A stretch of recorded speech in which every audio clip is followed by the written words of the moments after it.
Hello students, I am Ruchira Mukherjee. Today I will tell you about plant tissues and animal tissues. So first of all, to study plant tissues,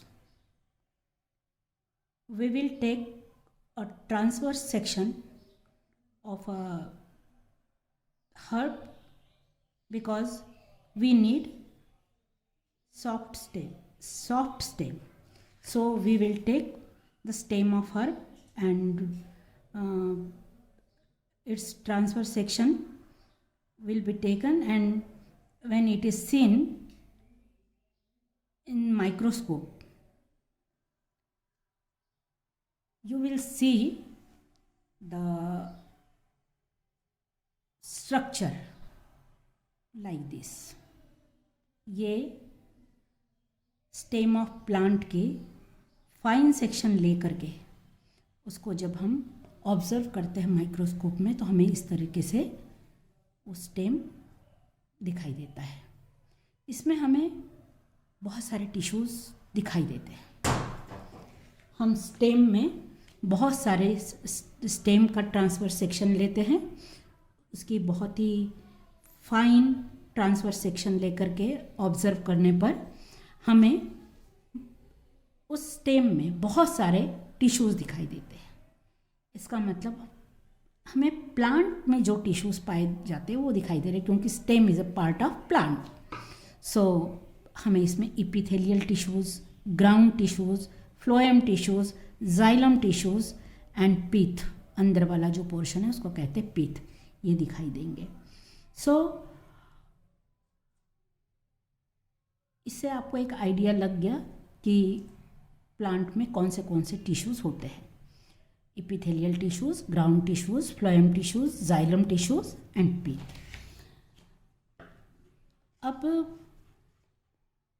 हम देखते हैं कि plant के different type of tissues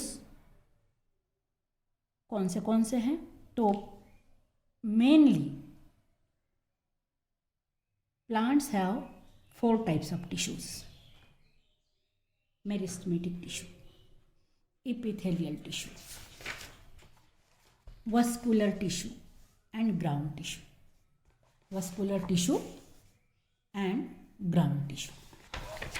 So the 4 types of tissues in plant are meristematic tissue, epithelial tissue, vascular tissue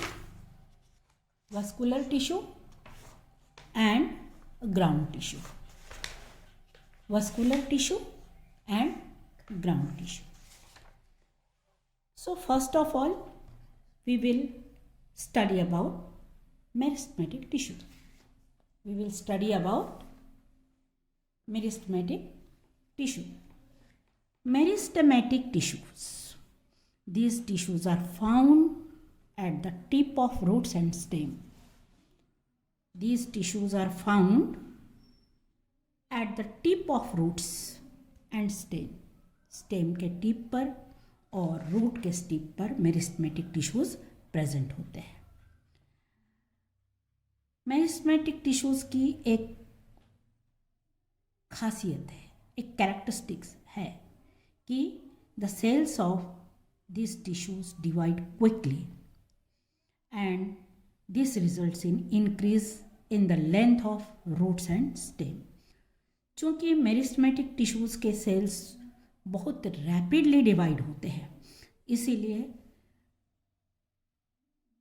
जहाँ पर meristematic tissues present होते हैं जैसे टिप ऑफ रूट्स और टिप ऑफ स्टेम, वहाँ पर डिवीज़न के कारण नए सेल्स क्विकली बढ़ने लगते हैं और इसका रिजल्ट ये होता है कि increase in the length of roots and stem देखने को मिलती है. इसका मतलब ये हुआ मेरिस्टेमेटिक टिश्यूज़ जो है ग्रोथ ऑफ प्लांट्स के लिए रिस्पॉन्सिबल है. मेरिस्टेमेटिक टिश्यू का फंक्शन ही है growth. Now second is epithelial tissue. This tissue forms the outer covering of every part. epithelial tissues जो है प्लांट के हर पार्ट की आउटर कवरिंग को बनाता है. जैसे रूट्स है तो रूट्स की outer covering, stem, leaf, flower, fruit, seed, इन सब की आउटर कवरिंग जो है वो एपिथेलियल टिश्यूज की बनी होती है. अब आउटर कवरिंग एपिथेलियल टिश्यूज की बनी होती है, इसका मतलब हुआ कि इसका फंक्शन हुआ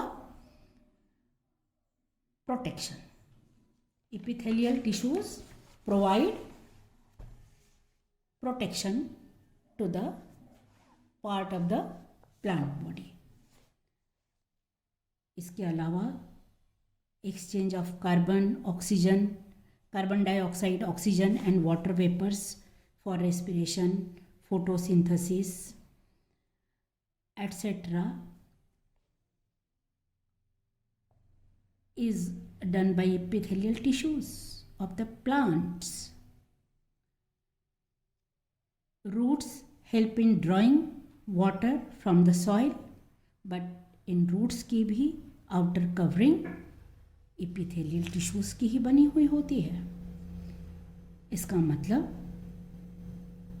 roots जो water को soil में से absorb करने का काम करते हैं, वहाँ पर एपिथेलियल टिश्यूज भी हेल्प करता है, क्योंकि रूट्स की आउटर कवरिंग भी एपिथेलियल टिश्यूज की बनी हुई होती है. Now the third tissue of plant is vascular tissue. This vascular means vessels. So students, जिस तरीके से एनिमल्स में आर्टरीज एंड वेन्स है ब्लड को सर्कुलेट करने के लिए, उसी तरह प्लांट की बॉडी जो है वो सॉइल से, उसकी प्लांट बॉडी में स्पेशली रूट्स एब्जॉर्ब करते हैं वाटर को, और ये वाटर पहुंचाया जाता है लीव्स तक के. वहाँ पर लीव्स में फोटोसिंथेसिस की प्रोसेस होती है और फूड बनाया जाता है. अब इस फूड को भी each and every part of plant को देना ज़रूरी है. तो जिस तरीके से हमारी आर्टरीज एंड वेन्स सर्कुलेशन का काम करती है, in the same way plants की बॉडी में भी वस्कुलर टिश्यूज होते हैं जो कि वाटर को each and every part of the plant पहुंचाने का काम करते हैं, एंड लीव्स के अंदर बने हुए फूड को भी each and every part of the plant को देने का काम करते हैं. और ये काम होता है जाइलम और फ्लोएम टिश्यूज के कारण. This tissues are like vessels, इसलिए इनको वेस्कुलर टिश्यूज कहा जाता है. So xylem, the function of xylem is to carry water and mineral salts from roots to leaves. This vascular tissue is xylem tissue. And there is another vascular tissue which distributes the food manufactured in the leaves to different parts of the plant, and this is called phloem. Generally xylem and phloem are found in groups and called vascular bundles. तो xylem और phloem जो है वो group में पाए जाते हैं, एक साथ इकट्ठे पाए जाते हैं, और इसीलिए इन वस्कुलर टिश्यूज को वस्कुलर बंडल भी कहा जाता है. Now ground tissues, the fourth tissue of the plant is ground tissue. Ground tissue is shown just inside the outermost और डर्मल लेयर. आउटरमोस्ट या डर्मल लेयर के अंदर ग्राउंड टिश्यूज पाए जाते हैं, एंड इस function is to provide support to the plant. Ground tissues plant body को support देने का काम करते हैं. Provide support to the plant. In leaves, it manufactures food through photosynthesis and also stores food in the roots of many plants. Pith is also a ground tissue. So ये ground tissues जो होते हैं leaves में जब होते हैं तो ये फूड मैन्युफैक्चर में हेल्प करते हैं, फोटोसिंथेसिस में हेल्प करते हैं, और कुछ प्लांट्स में जहाँ की रूट्स में फूड मटेरियल इकट्ठा होता है, स्टोरेज का काम होता है, वहाँ पर ये ग्राउंड टिश्यू स्टोरेज का भी काम करते हैं. And you have seen this portion pith. ये पीथ भी जो है ये भी एक ग्राउंड टिश्यू है. So students, in this way I have told you about meristematic tissues, epithelial tissues, vascular tissues and ground tissues. Now students, we will see about animal tissues. We will see about animal tissues. Body of almost all multicellular organism is made up of 4 types of tissues. Animal tissues में हम mainly 4 types of tissues के बारे में study करेंगे, और ये tissues है epithelial tissues, muscular tissues, connective tissues and nervous tissues. Epithelial tissues, muscular tissues, connective tissues and nervous tissues. So student, our first tissue is epithelial tissue.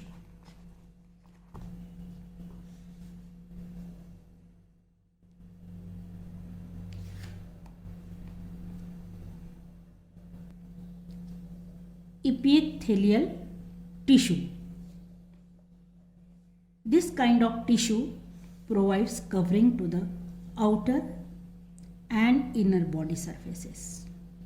Epithelial tissue जो है वो एनिमल्स की body की outer और inner covering को बनाते हैं, और इनका मेन फंक्शन जो होता है वो होता है to protect the body and its organs. Epithelial tissues का काम ही होता है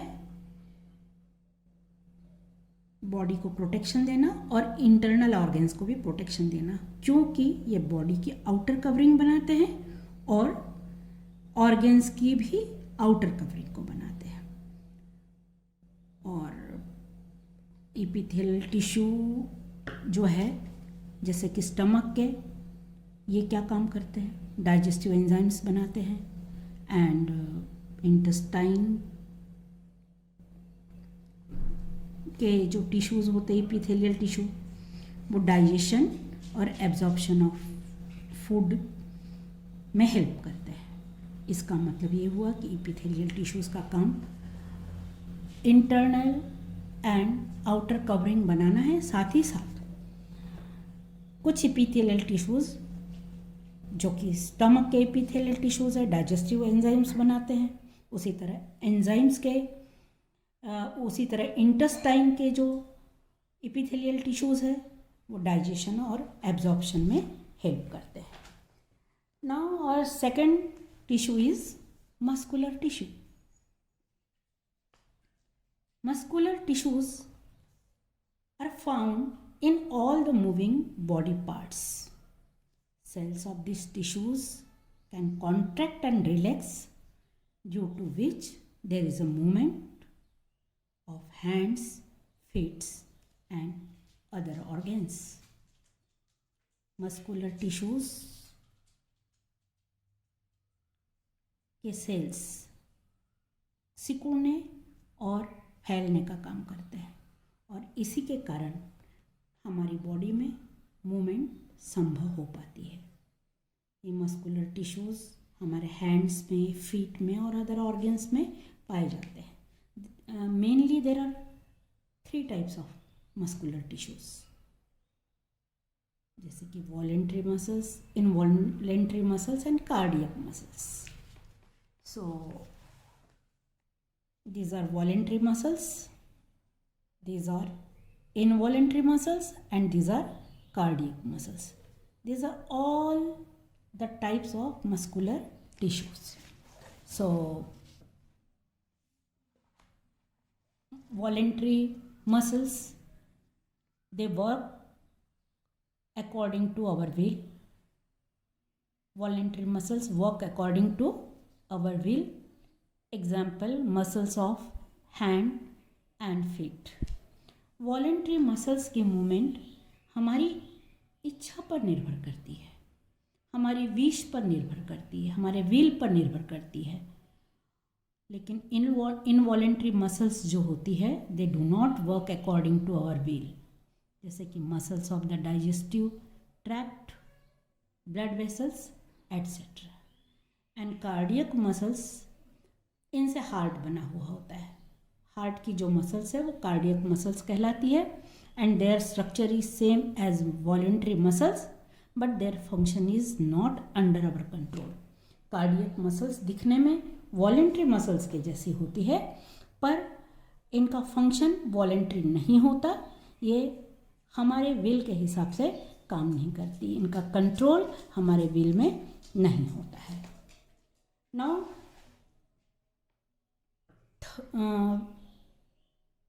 connective tissue, bones and blood present in our body are actually connective tissues. हमारे बॉडी में जितने भी बोन्स है और इवन हमारा ब्लड, बोन्स हार्ड होते हैं आपको पता है, और ब्लड जो है वो लिक्विड फॉर्म में है. लेकिन ये दोनों भी कनेक्टिव टिश्यू है. Their cells are of different structure and function, differently according to conditions. इन सेल्स का, कनेक्टिव सेल्स का स्ट्रक्चर और फंक्शन अलग अलग होता है, और ये कंडीशन पर डिपेंड करता है कि उनको कौन सा फंक्शन करना है. This type of tissue provide structure and support to our body. Cardiac connective tissue हमारी बॉडी को स्ट्रक्चर देते हैं, क्योंकि आपको पता है कि हमारी बॉडी का जो स्ट्रक्चर है वो बोन्स का बना हुआ है, और बोन्स जो है कनेक्टिव टिश्यू है. इसका मतलब कनेक्टिव टिश्यू का एक फंक्शन क्या हो गया, to provide structure and support to our body. और हमारा ब्लड जो है वो ऑक्सीजन और फूड मटेरियल को कैरी करता है, और ब्लड भी कनेक्टिव टिश्यू है. तो इसका मतलब ऑक्सीजन के और फूड मटेरियल के ट्रांसपोर्टेशन में कनेक्टिव टिश्यू हेल्प करते हैं. Since this tissues connect to all tissues of the body, अब इसीलिए इन्हें कनेक्टिव टिश्यू कहा जाता है. क्यों? बोन्स और ब्लड को कनेक्टिव टिश्यू क्यों कहा जाता है? क्योंकि हमारा ब्लड और हमारी बोन्स हमारे बॉडी के अदर टिश्यूज़ के साथ कनेक्टेड है, और इसीलिए इनको कनेक्टिव टिश्यूज़ कहा जाता है. The next is nervous tissue. This tissue is made up of nerve sales, और हमारे नर्व सेल्स जो है ये नर्वस टिश्यू में से मैं आपको एक सेल के बारे में दिखा रही हूँ. This is nerve cell. This is nerve cell. इसे न्यूरॉन भी कहा जाता है. इसका structure, this is single nerve cell. It has, this is main body and this is axon. So this tissue is made up of, this is nervous tissue is made up of nerve cells and brain, spinal cord and sensory organs are made up of these nerve cells. All these organs are made up of nerve cells. These cells join together to form long fiber like structure. हमारे जो nerve cells है वो एक दूसरे से connect रहते हैं और कनेक्ट होकर के लॉन्ग फाइबर लाइक स्ट्रक्चर बनाते हैं. और the network of these fibers is spread throughout the body. Nerve cells का एक पूरा नेटवर्क हमारी बॉडी में फैला हुआ होता है and they carry impulses to different body part and to the brain. Due to the nervous system, we can perceive the smell of flower, the taste of a biscuit, melodious music and feel pain when injured. तो इन nerve cells के कारण ही हमें सारे sensation का पता चलता है, जैसे कि स्मेल, टेस्ट, मेलोडियस म्यूजिक या पेन, क्योंकि ये जो नर्व सेल्स है हमारे पूरे सेंस ऑर्गन्स के साथ कनेक्टेड होते हैं। और इस तरीके से एनिमल टिश्यूज़ के बारे में मैंने आपको बताया, जो कि 4 टाइप्स के epithelial tissues, muscular tissues, connective tissues and nervous tissues. अपने स्टूडेंट्स इस तरह से देखा कि सेल से टिश्यूज़ बनते हैं, टिश्यूज़ से ऑर्गन्स, ऑर्गन्स से organ system and ultimately body of the organism. So in the organisation of living world this लेबल shows the internal organisation of the body, hence they are called the lower level of organization. So cells forms tissues, tissues forms organs, organ forms organ systems and organ systems forms the body of the organisms. So this is the organization. This is the organization and level of organization in the body of living beings, and this organization is called the lower level of organizations. Now students, higher level of organization.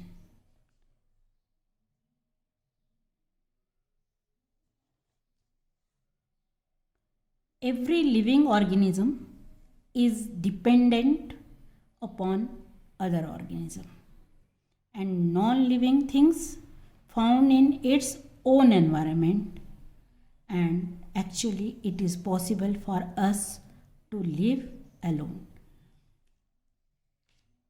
Lower organisation of living organism में आपने पढ़ा कि किस तरह से cell से tissues बनते हैं, टिश्यूज से ऑर्गन, ऑर्गन से organ system and ultimately organism बनता है। ये तो लोअर लेवल हुआ, ऑर्गेनाइजेशन का लोअर लेवल हुआ। But higher level of organisation क्या होता है? लिविंग बींग्स अकेले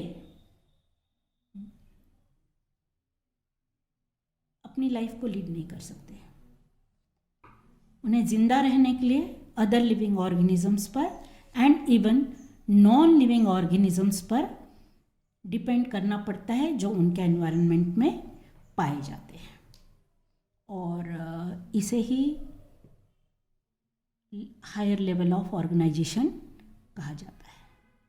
सो students, in this way we have finished our chapter structural organization in living organisms. Okay students, thank you for listening.